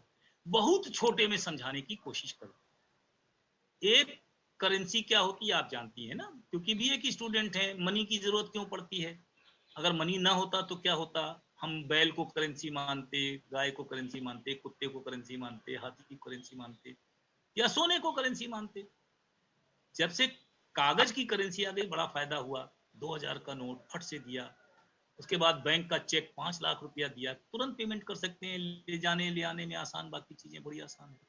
तो करेंसी क्या है? ये व्यापार की सुविधा के लिए बनाई गई एक चीज। अब क्रिप्टो करेंसी क्या है? ये पॉन्टेनियम है। पॉन्टेनियम माने जब दो शब्दों को मिलाकर एक चीज बनाई जाती है वो। क्रिप्टोग्राफी से बनी करेंसी, क्रिप्टोग्राफी से बनी करेंसी। अब ये क्रिप्टोग्राफी क्या है, इसको मैं बहुत आसानी से समझाने की कोशिश कर रहा हूं, शायद समझ में आ जाए। इसे हिंदी में कहेंगे कूटलिपि। कूटलिपि का क्या मतलब है? ऐसा कोई तरीका निकले कि इस समय 260-62 लोग बैठे हुए हैं, आप एक सवाल पूछें सबके सामने, किसी को समझ ना आए मेरे सिवा, और जो मैं उत्तर दूं वो किसी को समझ में ना आए आपके अलावा, तो क्या हो गया? कूटलिपि। आपने कुछ ऐसा काम कर दिया, कोड बना दिया, कुछ ऐसा काम कर दिया कि जो हमारे और आपके अलावा किसी को समझ ही नहीं आ रहा है। बाकी लोग इससे अनजान हैं, जबकि मैजिक बैठे हैं हमारे सामने। तो इसे कहते हैं कूटलिपि, है ना। कूटलिपि बनाना बड़ा आसान होता है। जैसे मुझे आपका नाम नहीं मालूम, लेकिन मान लीजिए किसी का नाम हो सीता, SITA, हम S की जगह R लिखें, I की जगह कुछ और लिखें, और मान लीजिए सीता की जगह हम लोग लिख दें रीता, या मान लीजिए लिख दें रीगा, तो क्रिप्टो हो गई। माने हमने S की जगह कौन सा शब्द लिया, किसी और की जगह कुछ और शब्द लिया, तो वो किसकी समझ में आएगा? जो उस लिपि को जानता होगा, उसके अलावा किसी को वो समझ नहीं आएगा। तो उसे कहते हैं कूटलिपि। तो हम लोग क्या करते हैं, जब कंप्यूटर बढ़ गए, पहले के जमाने में कूटलिपि होती थी, जासूस भेजते थे हम एक देश से दूसरे देश में, तो ऐसी लिपि लिखते थे जो उस केवल जासूस जानते थे, बाकी लोगों को कागज मिल भी जाए तो नहीं समझ पाते थे, है ना। हेलेन ऑफ ट्रॉय का किस्सा आपने सुना। ऐसी कूटलिपि जब कंप्यूटर आगे विकसित हो गए तो डिजिटल भाषा में लिखी जाने लगी और गणित का इस्तेमाल होने लगा। मान लीजिए हम 28 अक्षर लें, अक्षर माने सॉरी न्यूमरल्स लें, 0013794321000014, कुछ एक 29 अक्षर 30 अक्षर, और इस 30 अक्षर को आपको दे दें कि भाई ये आपका कोड हो गया। इस कोड पर इस्तेमाल केवल आप करेंगे क्योंकि ये कैसा कोड है, यूनिक। अब यूनिकनेस का मतलब समझ लीजिए, दुनिया में जितने लोग हैं सबके अंगूठे की छाप अलग अलग होती है, सबके अंगूठे की छाप अलग अलग होती है, कभी नहीं मिलती। कितने लोग हैं? 800 करोड़। लेकिन अगर हम ऐसा गणित से कोड बना दें जो 8000 लोगों में भी यूनिक हो, सॉरी 8000 करोड़ लोगों में भी यूनिक हो, तो हम क्रिप्टो करेंसी बनाते हैं क्या? हम 20 लोग मिल गए, 50 लोग मिल गए, 2 लाख मिल गए, 5 लाख लोग मिल गए, हम लोगों ने क्या किया, 2 की बनाया। 2 की माने 2 प्रकार की चाबियां बनाई। जैसे बैंक में आप जाइए तो एक चाबी किसके पास रहती है? मैनेजर के पास, दूसरी चाबी आपके पास। मान लीजिए एक की बनाया जो 5 लाख लोगों के पास है, और एक कोड आपको दिया, वो कोड दुनिया में यूनिक है, किसी के पास नहीं, उन 5 लाख लोगों में भी किसी के पास नहीं। आप इस कोड का इस्तेमाल करके पैसे ट्रांसफर कर सकते हैं किसी ऐसे आदमी के जिसके पास यूनिक कोड है। तो आपने क्या किया, अपनी प्राइवेट की से एक ब्लॉक बनाया। ब्लॉक बनाया माने एक पूरी सूचना भरी। क्या सूचना भरी? मेरे पास इतना पैसा है, इसमें से मैं इतना पैसा आपको दूंगा, और ये पैसा निकल के मेरे पास इतना बचेगा। और जिसको दे रहे हैं पब्लिक की से गया, लेकिन खोल कौन सकता है? जिसके कोड पर हमने भेजा, माने जिसके हाथ से उसका मिलान हो गया, तो वो उस कोड से उस पैसे को ले लेगा। अब प्रॉब्लम क्या है? मान लीजिए हमने किसी 2 आदमियों को, 4 आदमियों को पैसा भेज दिया। तो क्रिप्टो करेंसी की विशेषता ये होती है कि एक ब्लॉक जो होता है वो एक आदमी इस्तेमाल करता है, लेकिन पूरी चेन में एक साथ लागू हो जाता है, पूरी चेन में एक साथ लागू हो जाता है। यानी जैसे ही हम लिखेंगे वो 5 लाख लोगों को पता चल जाएगा। ये पता चल जाएगा कि इनका पैसा निकला। कौन है आप? पता नहीं चलेगा। कहां रहते हैं आप? पता नहीं चलेगा। लेकिन पैसा आपके खाते से निकल गया, सबको पता चल जाएगा। इसका मतलब आप डबल स्पेंडिंग अब आप नहीं कर सकते, और उस आदमी को वो पैसा मिल जाएगा। तो क्रिप्टो करेंसी क्या है? एक ऐसी करेंसी जिसे कूटलिपि से लिखा जाता है। हम प्लेन टेक्स्ट लिखते हैं, वो सिफर टेक्स्ट में बदल जाता है। देखिए लैंग्वेज इसीलिए मुश्किल होती जाती है, और उस आदमी को मिल जाता है। तो ये लेन देन के लिए काम आती है। ये एक करेंसी है। डिजिटल करेंसी अलग चीज होती है। डिजिटल करेंसी और क्रिप्टो करेंसी का क्या अंतर है? क्रिप्टो करेंसी की सुरक्षा कौन करता है? कोड। कोड कितने अक्षरों का बनता है, कितने लेटर्स का बनता है? अभी फिलहाल समझ लीजिए कि लगभग 28 से 30 डिजिटल। और जैसे ही वो कोड डालेंगे, उस कोड का कोई दूसरा किसी आदमी के पास वो कोड हो ही नहीं सकता। मान लीजिए कि आपके अंगूठे की छाप है जो किसी और के पास नहीं है, और केवल उसी के पास जाएगी जिसको आप भेज रहे हैं। लेकिन पूरे के पूरे 5 लाख, 20 लाख, 50 लाख लोगों को ये पता चल जाएगा। तो फिर कोई आदमी उस पैसे का हेर फेर नहीं कर सकता, फ्रॉड नहीं हो सकता, फोर्जरी नहीं कर सकता। तो क्रिप्टो करेंसी तो एक अलग चीज है ना। इसमें बिल्कुल सेफ ट्रांसफर होता है, तत्काल ट्रांसफर होता है, कोई समस्या नहीं आती। और सबसे बड़ी बात, सरकारों को भी बड़ा फायदा है, डिजिटल करेंसी का भी बड़ा फायदा है। लोग जो है नकली नोट बनाने के लिए बैठे रहते हैं, फिजिकल करेंसी बनाने के लिए रोज बैठे रहते हैं। जब डिजिटल करेंसी बन जाएगी, लेकिन डिजिटल करेंसी में फर्क होगा, ये रिजर्व बैंक की करेंसी होगी डिजिटल रूप में, डिजिटल वैलेट के रूप में होगी। लेकिन रहेगी किसका? इसके ऊपर एक रेगुलेशन रहेगा, किसका? रिजर्व बैंक का। उसको पता रहेगा कि कितनी डिजिटल करेंसी है, कौन दे रहा है, कौन नहीं दे रहा है। वहां लेजर में किसको पता रहता है? मेंबरों को। यहाँ किसको पता रहेगा? रिजर्व बैंक और बाकी बैंकों को। तो डिजिटल करेंसी माने वो करेंसी जो फिजिकल फॉर्म में नहीं है। 2 रुपया, 5 रुपया, मतलब आपके हाथ से दूसरे को नहीं दे सकते, लेकिन ट्रांसफर कर सकते हैं। क्रिप्टो करेंसी वो है जो एक ग्रुप में चलती है, और उस ग्रुप के लोगों के बीच में लेन देन बना रहता है। 30% टैक्स, गैम्बलिंग पर भी 30% टैक्स लगता है, लॉटरी पर भी 30% टैक्स लगता है। ये तो स्पेकुलेशन है। स्पेकुलेशन अगर आप जानती हो तो समझती सट्टेबाजी है। ये जितनी कम होती जाएगी, दुनिया में टोटल बिटकॉइन कितना हो सकता है? 41 मिलियन। यानी एक साल जितना हुआ, अगली साल उसका आधा बढ़ेगा, उसका फिर आधा बढ़ेगा, फिर उसका आधा बढ़ेगा, कुल मिलाकर 41 मिलियन होगा। इससे ज्यादा कभी होगा ही नहीं। तो सबको मालूम है कि टोटल इतना ही पैसा है। अगर इसकी डिमांड बढ़ेगी तो इसकी वैल्यू बढ़ेगी, घटेगी तो इसकी वैल्यू घट जाएगी। तो ये कैसी है? सट्टेबाजी की चीज है। तो जब सट्टेबाजी में आप पैसा कमाएंगे तो आपके ऊपर टैक्स लगेगा, अगर आप नहीं कमाएंगे तो नहीं लगेगा। अब ये एक ऐसा टॉपिक है कि जिसको मैं बहुत विस्तार से जब तक पूरी क्रिप्टो करेंसी डायग्राम सहित ना पढ़ाऊं थोड़ा मुश्किल होता है। कोशिश की है, शायद आपकी समझ में आ गया, शायद I don't know. Yes sir. Sir पर मेरा सर और एक क्वेश्चन है सर, जो आप बताए से कोड बनता है। प्रिया रजक। Yes ma'am. हमें किसी और को भी चांस देना है और हमें वाइंड अप भी करना है, तो अभी हम क्वेश्चन आपका नहीं ले सकते हैं। Okay ma'am, thank you. Hello ma'am. Sonali ma'am. Yes ma'am. This is the last. My voice is audible? Yes you are audible. Sir yes. My name is Sonali Srivastava. I'm from MPGC College from BCom second year. Question है वो ये है कि जो digital currency आने वाली है हमारे बजट के अकॉर्डिंग, वो ब्लॉकचेन टेक्नोलॉजी के अकॉर्डिंग आने वाली है। तो सर ये जो ब्लॉकचेन टेक्नोलॉजी है, क्या ये इंडिया ने पहले अडॉप्ट किया था या नहीं? और अगर नहीं किया, पहली बार कर लिया, तो किसी और कंट्री ने इसे अडॉप्ट किया था? और ये है क्या चीज? ये ब्लॉकचेन मैंने अभी थोड़ा सा समझाया, शायद आपको समझ में नहीं आया, फिर से बता रहा हूं। अगर मान लें थोड़ी देर के लिए कि एक लोहे की चेन है तो उसमें छोटी छोटी कड़ियां होती हैं। इसी तरह अगर मान लीजिए 5 लाख 10 लाख लोगों ने मिलकर कहा कि हम एक अपनी करेंसी की बात करते हैं, और वो करेंसी क्या होगी, एक तरीके से हम लोग क्या करेंगे, हम लोग आपस में मानेंगे उसका मूल्य, बाहर वालों से इसका मतलब नहीं रखेंगे। जो बाहर वाला ज्वाइन करना चाहेगा उसको अलग से पैसा देके खरीदना पड़ेगा।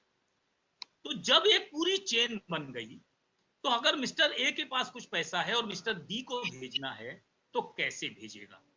ये जो ब्लॉक शब्द है, इसको आप एक जैसे कि बिल्डिंग ब्लॉक बच्चों को खिलाया जाता है, इसके ऊपर यही लगाना, इसके ऊपर यही लगाना है, उस तरह का ब्लॉक समझें। इस ब्लॉक में 4 इंफॉर्मेशन होगी। इंफॉर्मेशन नंबर 1 आपका कोड। जो कौन सा कोड होगा? पब्लिक की माने जो सबके लिए अवेलेबल है।